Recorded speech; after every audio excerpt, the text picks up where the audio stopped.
Today I'm going to be doing a review of the Hurricane 9 green rubber. So DHS has brought out I think 4 different coloured rubbers. It seems to be that they brought these rubbers out to be aimed at maybe, the Western market. They're a little bit softer, a little bit spongier, a little bit easier to play with compared to some of the other DHS rubbers. So I've been using the green version for 4 or 5 hours of play. I guess the green version is supposed to be a little bit more of a control type rubber. So I was quite interested to give that a go to see if it's something which would suit the way that I play. When I got it out of the packet and peeled it off, it was very sticky.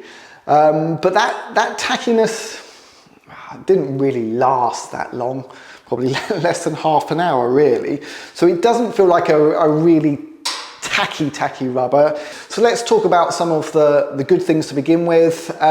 So just hitting with the rubber, just driving the ball, playing a little bit of topspin. Yeah, it's actually quite easy to play with. It didn't feel like other Chinese rubbers where it just feels kind of quite alien. This one, yeah, I could pick it up and play with it straight away.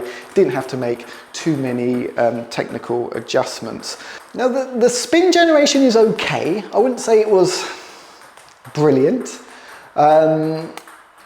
That may be more of a reflection of my stroke production. I feel to get the most spin out of this rubber, it'd probably benefit from somebody who's got maybe more dynamic strokes, and then you're probably going to get a little bit more out of it. So I didn't feel that I was able to generate huge amount of spin with my strokes, but it was okay. But the bit which was really nice, which I really liked about this rubber, was the counter attacking.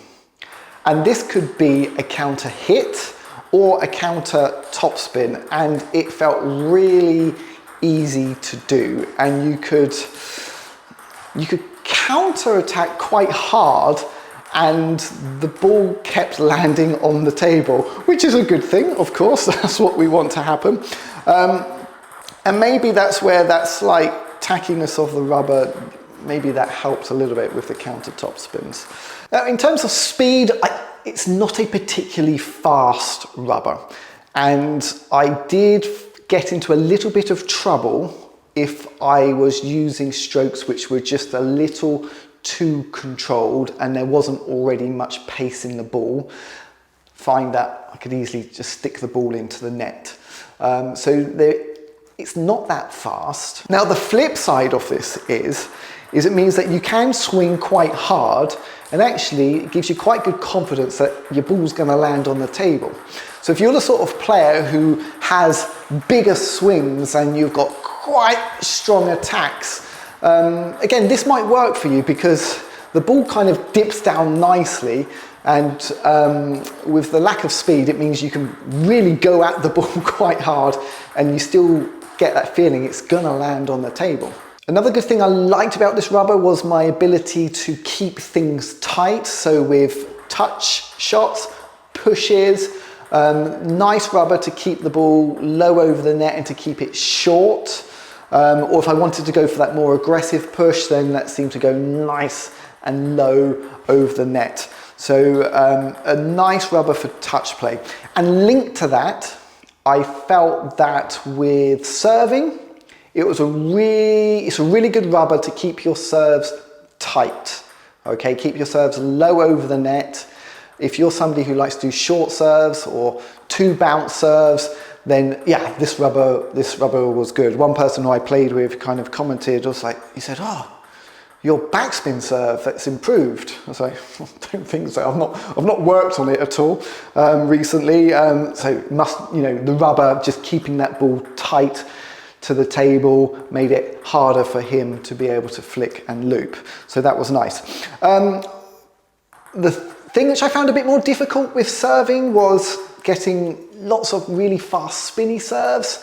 I found that hard. They just didn't seem to have the same zip that I'm used to with my normal bat. It just seemed to go over slower and with not as much spin. So I felt my long fast serves weren't as effective with this rubber. Perhaps the hardest thing I found with this rubber was looping against backspin.